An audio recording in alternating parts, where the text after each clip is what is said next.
আমরা যেহেতু ভ্যারিয়েবল সম্পর্কে জানছি, আবার অ্যারিথমেটিক অপারেটর সম্পর্কেও জানি, তাহলে আমাদের এখন কমপ্লিট একটা প্রোগ্রাম লেখার সময় হয়েছে। তো আমরা নতুন একটা ফাইল ক্রিয়েট করে নিই, এটা হচ্ছে ভ্যারিয়েবল অ্যান্ড অ্যারিথমেটিক, ঠিক আছে, অ্যারিথমেটিক ডট সি। ওকে, তো আমরা জুম ইন করে নিই, দেখেন hash include stdio dot H void main. Fine, আমরা করবো কি, দুটা সংখ্যা নিব, ওই দুইটা সংখ্যার যোগ বিয়োগ গুণ ভাগ এগুলো সব ক্যালকুলেট করব। তো আমি সংখ্যা নিচ্ছি কত, ধরেন যে 15 আর 4, তাহলে দুইটাই তো পূর্ণ সংখ্যা, তাহলে ইন্ট এ এটা সমান কি 15, বি এটা সমান সমান 4। কারো তো কোনো সন্দেহ নাই। আমি মাঝে মাঝে দেখেন যে ইকুয়ালের পাশে স্পেস বেশি করে দিচ্ছি, কম করে দিচ্ছি, এগুলো কোনো বিষয় না, এগুলো জাস্ট সৌন্দর্য বর্ধন। তো 15 আর 4, ঠিক আছে, তাহলে আমি কিন্তু এখন আর 15 4 কোনো জায়গায় লিখবো না, এ বি লিখলে এনাফ। তো এখন আমাদের কাজ কি, এই দুইটা সংখ্যা যোগ বিয়োগ গুণ ভাগ বের করা। তো আমি ইন্ট সাম, এটা একটা ভ্যারিয়েবল যেটা এ প্লাস বি এর সমান, ঠিক আছে, তার মানে এ প্লাস বি মানে কিন্তু 15 আর 4 19, সেটা কিন্তু সামে অ্যাসাইন হবে, রাইট সাইডে আগে ক্যালকুলেট হয়ে লেফট সাইডে অ্যাসাইন হবে। ওকে, তারপরে ইন্ট মাইনাস, সেটা হচ্ছে এ মাইনাস বি, তারপরে এরকম করে আরো কয়েকটা করে নিই আমরা, এটা হচ্ছে মাল্টিপ্লিকেশন, আমি কিন্তু ভ্যালিড ভ্যারিয়েবল নাম দিচ্ছি, এটা হচ্ছে ডিভিশন, আচ্ছা এটা ডিভিশন। ওকে, মাল্টিপ্লিকেশন, এখানে স্টার, এটা হচ্ছে ডিভিশন। আপনি জানেন যেহেতু দুইটাই ইন্টিজার, তাহলে এটাকে ডিভিশন হবে না, তাহলে 15কে 4 দিয়ে ভাগ করে ভাগফলটা হবে। তো এটা ভাগফল যেহেতু Q U O T I E N T, quotient, ঠিক আছে। তারপরে ইন্ট রিমাইন্ডার আর কি, রিমাইন্ডার, সেটা A A mod B, right, এটা ভাগশেষ। তো আমরা এই ডেটাগুলো এখন জাস্ট প্রিন্ট করব। প্রিন্টএফ, এটা হচ্ছে সাম ইকাল টু, তো বুঝতেই পারছেন আমি কি করতেছি, জাস্ট রাইট সাইডে ক্যালকুলেট করে বিভিন্ন ভ্যারিয়েবলে অ্যাসাইন করতেছি, ওই ডেটাগুলোর একটা করে নাম দিয়ে দিচ্ছি, এটা বৈধ। আর আমি দেখেন অনেকগুলো ইন্টিজার ভ্যারিয়েবল কি করছি, ভিন্ন ভিন্ন করছি লাইনে, কোনো প্রবলেম নাই, আপনি যদি সেম লাইনে করেন সেক্ষেত্রে সেটা সম্ভব। তো সাম ইকাল টু পার্সেন্ট ডি, প্রত্যেকটা নিউ লাইনে আসবে, এই কারণে একটা প্রিন্ট করার পরে নিউ লাইন ব্যাকস্ল্যাশ এন দিয়ে দিলাম, এবং প্রথমটাই হবে সাম, এরকম কয়টা হবে, এরকম 5টা, ঠিক আছে। এটা হচ্ছে আপনার মাইনাস, তারপরে এটা কি, এটা হচ্ছে মাল্টি, তারপরে এটা হচ্ছে Q U O T I N T, আর এটা হচ্ছে আপনার রিমাইন্ডার, আর নিচের লাইনটা আমার লাগতেছে না। তাহলে এখানে কি মানটা বসবে, এখানে মান বসবে হচ্ছে আপনার মাইনাস, এইখানে কি বসবে, এখানে হচ্ছে মাল্টিপ্লিকেশন, তারপরে এখানে হচ্ছে আপনার কোশেন্ট, আর এটা হচ্ছে আপনার রিমাইন্ডার। ফাইন, তাহলে এই প্রোগ্রামটা আশা করি বুঝছেন, কারো কোনো প্রবলেম হওয়ার কথা না। দুইটা নাম্বার নিয়েছি, সেই নাম্বার নিয়ে বিভিন্ন ক্যালকুলেশন করছি এবং ভ্যারিয়েবলে অ্যাসাইন করছি, এবং যে ভ্যারিয়েবলগুলোতে ভ্যালু অ্যাসাইন করছিলাম সেগুলো জাস্ট আমি প্রিন্ট করছি, ঠিক আছে। দেখেন এখন কিন্তু প্রোগ্রামটা অনেক ডাইনামিক হয়ে গেছে। কেন ডাইনামিক হয়েছে সেটা আমি বলবো, আগে কোডটা আমি কম্পাইল রান করি।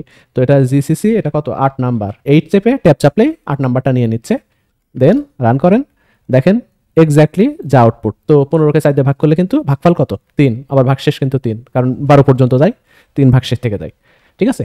এখন এটা ডাইনামিক কেন, কারণ এখানে যত জায়গাতে ব্যবহার করছি সব কিন্তু ওই এবি বা পরিচয় বা আইডেন্টিফায়ার ব্যবহার করছি। তো ডেটা এখানে জাস্ট চেঞ্জ করে দিব, আমার এখানে কোনো জায়গায় চেঞ্জ করা লাগবে না।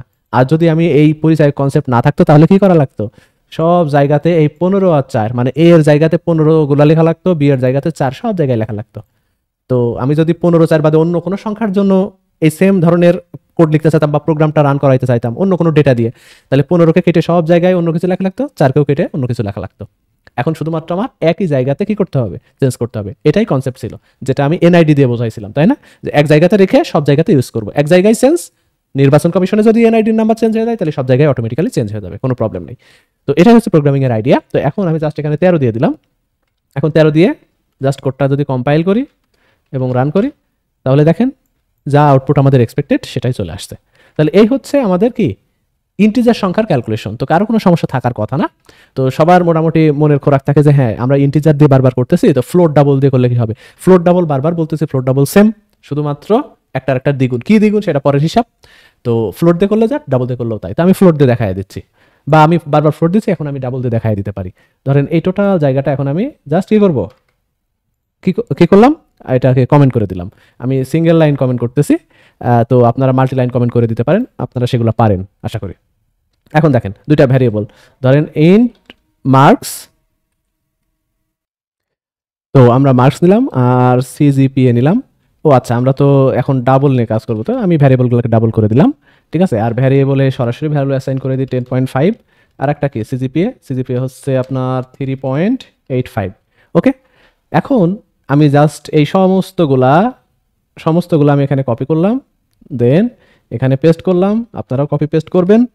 ঠিক আছে, এই এখন এখানে আমি সবগুলো চেঞ্জ করব। তো এখানে বলেন, আমি তো এই মার্কস আর কি করব, মার্কস আর সিজিপিএ যোগ করব, তাই না? তো এর জায়গাতে মার্কস লিখতেছি, আর এটা হচ্ছে সিজিপিএ। এখানেও তাই, মার্কস, এটা হচ্ছে সিজিপিএ, তারপরে মার্কস সিজিপিএ, আর ডিভিশন মার্কস সিজিপিএ, আর রিমাইন্ডার বা হচ্ছে ভাগশেষ বা মডুলাস এই সময় কাজ করে না, কারণ দুইটাই তো ফ্লোট, তাই না? এই সময় আর এই ঘটনাটা এক্সিস্ট করে না, তো এগুলা বাদ দিলাম।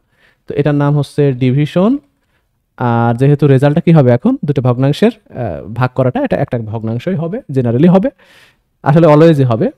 তো 3.00 হলে সেটাও তো ভগ্নাংশ, কারণ পয়েন্ট আছে তো। হ্যাঁ, তো আমরা এটা ডাবল। আচ্ছা, আমি মাল্টিলাইন কার্সর ব্যবহার করতে পারি, কন্ট্রোল অল্টার দেন হচ্ছে ডাউন অ্যারো, এটা করলে মাল্টিলাইন। ঠিক আছে, তারপরে আপনি চেঞ্জ করে নিতে পারবেন এরকম করে। তো এটা হচ্ছে জাস্ট ভিএস কোডের জন্য সেটআপ। তো আপনারা একটু ভিএস কোডে একটু ঘাটাঘাটি করবেন যে কিভাবে কিবোর্ড শর্টকাট আছে, আমি মাঝে মাঝে বলবো। তো এটা যেটা বললাম, কন্ট্রোল অল্টার চেপে ধরে ডাউন অ্যারো চাপলে কার্সরটা লম্বা হতে থাকবে, তারপরে আপনি সেগুলো চেঞ্জ করতে পারবেন, মানে মাল্টি কার্সর যেটাকে বলা হয়। এটা অনেক এডিটরই সাপোর্ট করে। ওকে, এটা হচ্ছে সাম মাইনাস মাল্টিপ্লিকেশন ডিভিশন। তারপরে আমরা কি করব, প্রিন্ট করব, তাই না? Print F. আর এটা যেহেতু ডাবল ডেটাগুলো প্রিন্ট করবো, মানে সাম মাইনাস এগুলো সব তো ডাবল মানে তো লং ফ্লোট, সেক্ষেত্রে %lf। আর কি বলছিলাম যে বাই ডিফল্ট ডাবলগুলো বা ফ্লোটগুলো এগুলো সব হচ্ছে পয়েন্টের পর 6 ঘর দেখাবে, তো আমি চাচ্ছি 3 ঘর দেখাইতে, তো 0.3 লিখে দিলাম মাঝখানে, পার্সেন্ট আর এলএফ এর মাঝখানে। ঠিক আছে, আর এখানে ধরেন সাম। ওকে, এইটা এটা কি হবে, এইটা হবে হচ্ছে আপনার মাইনাস, এটা মাল্টিপ্লিকেশন, এটা ডিভিশন। আচ্ছা, প্রত্যেকটা আলাদা আলাদা লাইনে যাওয়ার জন্য ব্যাকস্ল্যাশ এন, আমি আবারও মাল্টি কার্সর করে নিলাম, সব জায়গাতে একটা করে ব্যাকস্ল্যাশ এন দিয়ে দিলাম। ঠিক আছে, এই হচ্ছে মোটামুটি আইডিয়া। আপনি অবশ্যই ধীরে ধীরে কোড লিখবেন, কোনো সমস্যা নেই, আমি দ্রুত লিখতেছি জাস্ট টিউটোরিয়ালটা বা লেন্থটা ছোট করার জন্য। আচ্ছা, এটা 8 নম্বরে। হ্যাঁ, দেখেন আমাদের যে এক্সপেক্টেড রেজাল্ট সেটা চলে আসছে। তো এখন কিন্তু আমরা ডাবল দিয়ে করলাম, যে সবসময় ইন্টিজার দিয়ে করতেছি এরকম না। তো আশা করি বুঝছেন, এটা যদি বেসিক বুঝে থাকেন তাহলে এটা কোনো প্রবলেম না। তো এই সবগুলো কিন্তু একই লাইনে নিতে পারবেন, সেটাও আমি করে দেখাই, জাস্ট একটুখানি আপনি ওয়েট করেন। তো সাম, এই রেজাল্টটা, তাই না? আমি যেহেতু মাইনাসটাও ডাবল, তাই না? এই মাইনাস তো ডাবল, তো আমি ওই একই লাইনে নিয়ে যাইতে পারি। তার মানে সামে থাকবে মার্কস প্লাস সিজিপিএ, বাট মাইনাসে থাকবে কি, মার্কস মাইনাস সিজিপিএ। তারপরে মাল্টিপ্লিকেশনে কি থাকবে, মাল্টিপ্লিকেশনে থাকবে হচ্ছে মার্কস ইন্টু সিজিপিএ, তারপর কমা আবারও ডিভিশনে থাকবে মার্কস ডিভাইডেড বাই সিজিপিএ। ঠিক আছে, ওকে, তো নিচের এই লাইনটা বাদ দিয়ে দিতে পারি। তাহলে দেখেন আমরা কি করলাম, একই লাইনে নিয়ে চলে আসলাম। আপনি এমনকি এই লাইনটাও উপরে নিয়ে যাইতে পারবেন। ঠিক আছে, বাট সেক্ষেত্রে মার্কস আর সিজিপিএ তো এই সামে অ্যাসাইন করতে হবে, তাই না? তাহলে এটা কিন্তু এইখানে দিতে হবে।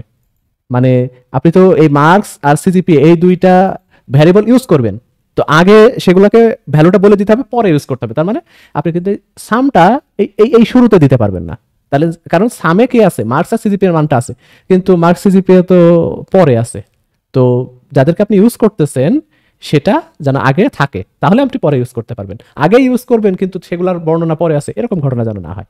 তো এটাও আপনি এই যে নিচে এখানে এই পাশে কমা দিয়ে দিতে পারবেন। তো এই কোডটাও যদি আমি কম্পাইল করি, ক্লিয়ার স্ক্রিন বারবার করে নিচ্ছি, তাহলে এটাও পসিবল। ঠিক আছে, তো আশা করি বুঝছেন।